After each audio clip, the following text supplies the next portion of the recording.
तो दोस्तों आज हम फिर से आपके लिए लेकर आए हैं देश दुनिया की तमाम ताज़ा बड़ी खबरें। सबसे पहली बड़ी खबर में आपको बताएंगे कि तबीयत ठीक होते ही मोदी के विरोध में उतरी पाकिस्तानी महिला सीमा हैदर। सीमा हैदर ने पाकिस्तान को मुर्दाबाद बोलने से किया इनकार, मोदी अमित शाह के उड़े होश। वहीं आपको बताएंगे दोस्तों कि केरल में यूनिफॉर्म सिविल कोड के विरोध में मुसलमानों ने निकाली रैली, हिंदुओं को दी धमकी, कहा यूनिफॉर्म सिविल कोड का विरोध नहीं किया तो मंदिरों के सामने आपको लगा देंगे फांसी। वहीं आपको बताएंगे दोस्तों कि भारत से पाकिस्तान पहुंची अंजू ने पाकिस्तान की जमकर की तारीफ, मोदी सरकार को बताया गलत, पाकिस्तान में सुरक्षा के बीच घूम रही है अंजू। वहीं आपको बताएंगे दोस्तों कि ज्ञानव्यापी मस्जिद के सर्वे पर मुसलमानों के समर्थन में उतरे सपा नेता स्वामी प्रसाद मौर्य, कहा ज्ञानव्यापी मस्जिद के साथ साथ हिंदुओं के मंदिरों की भी हो जांच, बौद्ध मठों को तोड़कर बनाए गए हैं हिंदू मंदिर। वहीं आपको बताएंगे दोस्तों कि भारत से पाकिस्तान जाने वाली अंजू के पिता का छलका दर्द, कहा बेटी का पाकिस्तान जाना गलत, वो मेरे लिए मर चुकी है, भारत आए तो मोदी सरकार दे उसे कड़ी सजा। वहीं आपको बताएंगे दोस्तों कि पश्चिम बंगाल में मुसलमानों के मुहर्रम पर बैन लगाने की तैयारी में हाईकोर्ट, ममता बनर्जी ने आदेश हाईकोर्ट का मानने से किया इनकार, कहा मुसलमान ऐसे ही करेंगे त्योहार। वहीं आपको बताएंगे दोस्तों कि मणिपुर हिंसा को लेकर बीजेपी को लगा झटका, भाजपा नेता विनोद शर्मा ने पार्टी से दिया इस्तीफा। तो दोस्तों सभी खबरों को आपको एक एक बताने वाले हैं, वीडियो को लाइक कर चैनल को सब्सक्राइब कर दें।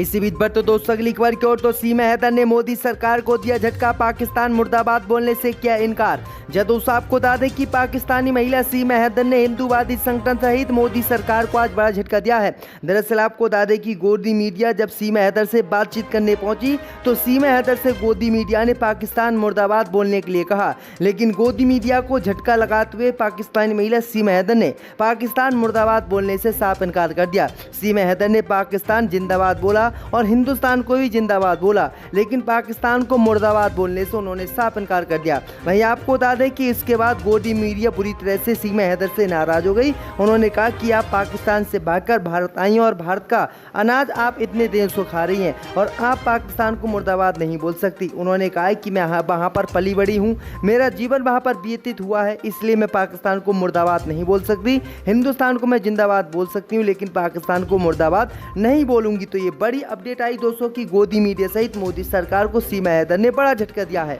इसी बीच पर तो दोस्तों अगली खबर की ओर, तो केरल में यूनिफॉर्म सिविल कोड के विरोध में मुसलमानों ने निकाली रैली, हिंदुओं को दी धमकी, कहा यूनिफॉर्म सिविल कोड का विरोध नहीं किया तो तुम्हें मंदिरों के सामने लगा देंगे फांसी। जब दोस्तों आपको बता दें कि यूनिफॉर्म सिविल कोड को लेकर केरल के मुसलमानों ने आज रैली निकाली है। रैली में हिंदुओं को खुलेआम मुसलमानों ने धमकी दी है कि यूनिफॉर्म सिविल कोड के विरोध में आप रैली निकालिएगा और हमारा समर्थन कीजिएगा। अगर आपने यूनिफॉर्म सिविल कोड का विरोध नहीं किया तो आपको आपके मंदिरों के सामने जिंदा फांसी पर लटका दिया जाएगा और उसके बाद आपको जिंदा जला दिया जाएगा। वहीं आपको बता दें कि इंडियन यूनियन मुस्लिम लीग ने ये रैली कर्नाटक में निकाली। वहीं आपको बता दें कि इन भड़काऊ धमकियों के बाद बीजेपी ने इसका विरोध किया है और बीजेपी ने नेताओं को कार्रवाई करने की धमकी दी है। तो ये बड़ी अपडेट आ रही दोस्तों। इसी बीच पर तो दोस्तों अगली खबर की ओर, तो पाकिस्तान में कड़ी सुरक्षा के बीच घूम रही है भारत की अंजू, नसरुल्लाह के साथ हाथों में हाथ डाले आई नजर। जब दोस्तों आपको बता दें कि पाकिस्तान ने सीमा हैदर का बदला मोदी सरकार से ले लिया। दरअसल आपको बता दें कि राजस्थान के अलवर की रहने वाली अंजू पाकिस्तान अपने प्रेमी से मिलने के लिए पहुंच गई। वहां जाकर उसने उससे शादी की और इस्लाम धर्म अपनाते हुए अपना नाम फातिमा रखा। इस बीच खबर सामने निकल कर आई दोस्तों कि पाकिस्तान की सरकार ने अंजू को कड़ी सुरक्षा दी। पाकिस्तान में कड़ी सुरक्षा के बीच भारत की अंजू नसरुल्लाह के हाथों में हाथ डालकर घूम रही है और वो वेडिंग फोटो भी शूट करा रही है और उसने कई वीडियो भी शूट कराए हैं। दरअसल आपको बता दें कि नसरुल्लाह जो पाकिस्तान के व्यक्ति है वो पाकिस्तान में काफ़ी अमीर है। वहीं आपको बता दें कि उसके साथ उन्होंने शादी की है।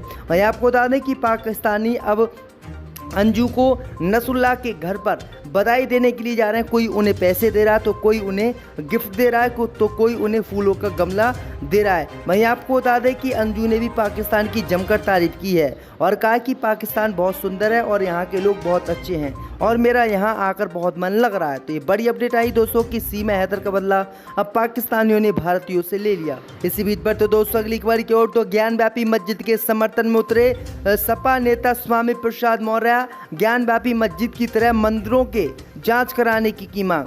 जय दोस्तों, आपको बता दें कि समाजवादी पार्टी के नेता स्वामी प्रसाद मौर्य ज्ञानव्यापी मस्जिद के समर्थन में उतर गए हैं और उन्होंने मुसलमानों का ज्ञानव्यापी मस्जिद को लेकर खुलेआम साथ देने का ऐलान किया है।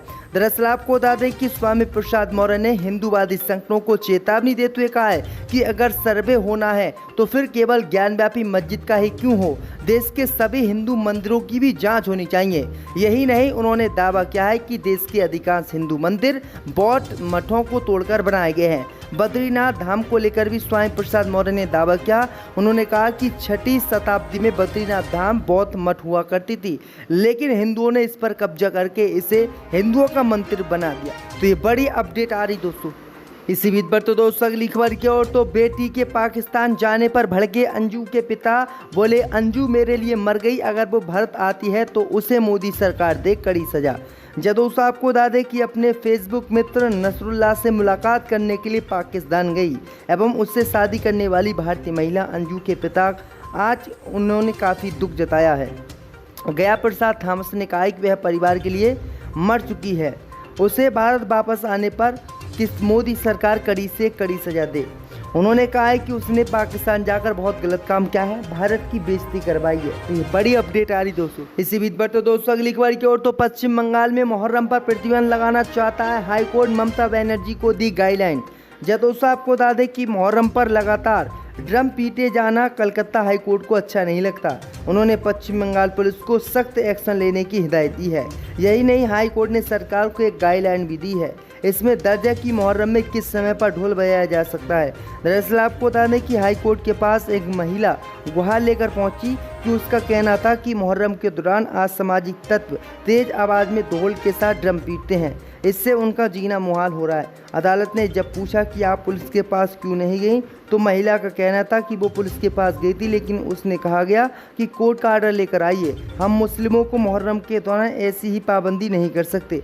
भैया आपको बता दें कि इस पर हाईकोर्ट के चीफ जस्टिस नाराज हो गए और हाईकोर्ट के चीफ जस्टिस ने मुहर्रम में ढोल और नगाड़े बजाने का विरोध किया और ममता बनर्जी को फटकार लगाते हुए ममता बनर्जी से कार्रवाई की मांग की। तो ये बड़ी अपडेट आ रही दोस्तों। इसी बीच पर तो दोस्तों अगली खबर की ओर तो मणिपुर हिंसा को लेकर बीजेपी को लगा झटका, भाजपा नेता विनोद शर्मा ने पार्टी से दिया इस्तीफा।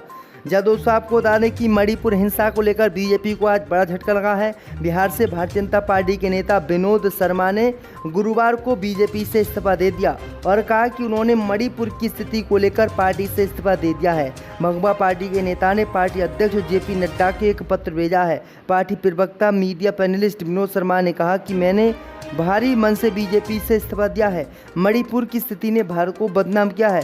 शर्मा ने अपने पत्र में लिखा कि 80 दिन तक कोई कार्रवाई नहीं हुई। मैं राष्ट्र प्रेम, बेटी बचाओ और भारतीय सनातन संस्कृति का दिखावा करने वाली भाजपा में काम करने के लिए खुद को कलंकित महसूस कर रहा हूं। अगर प्रधानमंत्री मोदी में थोड़ी भी मानवता होती तो वे मुख्यमंत्री वीरेंद्र सिंह को तुरंत बर्खास्त कर देते या खुद इस्तीफा दे देते। अतः आपसे अनुरोध है कि मेरा इस्तीफा तत्काल स्वीकार किया जाए। तो ये बड़ी अपडेट आ रही है। इसी बीच पर तो दोस्तों अगली खबर की ओर तो मुजफ्फरनगर में हिंदूवादी संगठनों ने मुहर्रम मनाने पर मुसलमानों के रोक लगाने की मांग, प्रदर्शन कर मुसलमानों के खिलाफ की जमकर नारेबाजी। जब दोस्तों आपको बता दें कि कांवड़ यात्रा के दौरान हिंदूवादी संगठनों ने जिस तरह से पूरे उत्तर प्रदेश में उपद्रव मचाया, उसी तरह से अब मुहर्रम के त्यौहार पर भी हिंदूवादी संगठन उपद्रव मचा रहे हैं। दरअसल आपको बता दें कि मुजफ्फरनगर में बुधवार देर रात 7 तारीख के मातमी जुलूस को लेकर सब चौक पर बखेड़ा खड़ा हो गया। हिंदू संगठनों ने पहले से सिप चौक पर मातमी जुलूस न निकालने की बात कही थी। इसे लेकर सिप चौक पुलिस छावनी में तब्दील हो रहा है। जुलूस के सिप चौक पहुंचने से पहले हिंदूवादी संगठन यहां पर पहुंच गए और हिंदूवादी संगठनों ने जमकर प्रदर्शन किया और मुसलमानों के खिलाफ विवादित नारेबाजी की। दरअसल आपको बता दें कि हिंदूवादी संगठन इस चौक पर मुसलमानों के मुहर्रम के जुलूस नहीं निकालने की बात कर रहे हैं। वहीं आपको बता दें कि हिंदूवादी संगठनों के विरोध प्रदर्शन के बाद पुलिस भी जो है पहुंच गई है और पुलिस इन लोगों को समझा रही है। अब देखते हैं कि यहाँ पर जो है जुलूस मुसलमानों को निकालने दिया जाता है या फिर नहीं। इसी बीच पर तो दोस्तों अगली खबर की ओर तो राहुल गांधी ने मणिपुर हिंसा को लेकर प्रधानमंत्री मोदी पर किया हमला, कहा उनकी विचारधारा ने मणिपुर को जलाया। जब दोस्तों आपको बता दें कि मानसूनी सत्र में मणिपुर हिंसा को लेकर कांग्रेस पार्टी केंद्र सरकार को घेर रही है। इस बीच कांग्रेस नेता राहुल गांधी ने पूर्वोत्तर राज्य में हुई हिंसा के लिए सीधे प्रधानमंत्री मोदी की विचारधारा को जिम्मेदार ठहराया। राहुल गांधी ने कहा कि प्रधानमंत्री मोदी जी मणिपुर के लिए क्या कर रहे हैं, वे मणिपुर के बारे में कुछ बोल क्यों नहीं रहे हैं। ऐसा इसलिए क्योंकि नरेंद्र मोदी जी को मणिपुर से कोई लेना देना नहीं है। वे जानते हैं कि उनकी ही विचारधारा ने मणिपुर को जलाया है। उन्होंने कहा कि आरएसएस, भाजपा और कांग्रेस के बीच विचारधारा की लड़ाई चल रही है, जहां कांग्रेस की विचारधारा संविधान की रक्षा, देश को जोड़ने और सामाजिक असमानता के खिलाफ लड़ने की है, वहीं आरएसएस बीजेपी चाहती है कि कुछ चुनिंदा लोग ये देश चलाएं और देश का सारा धन उन्हीं के हाथ में हो।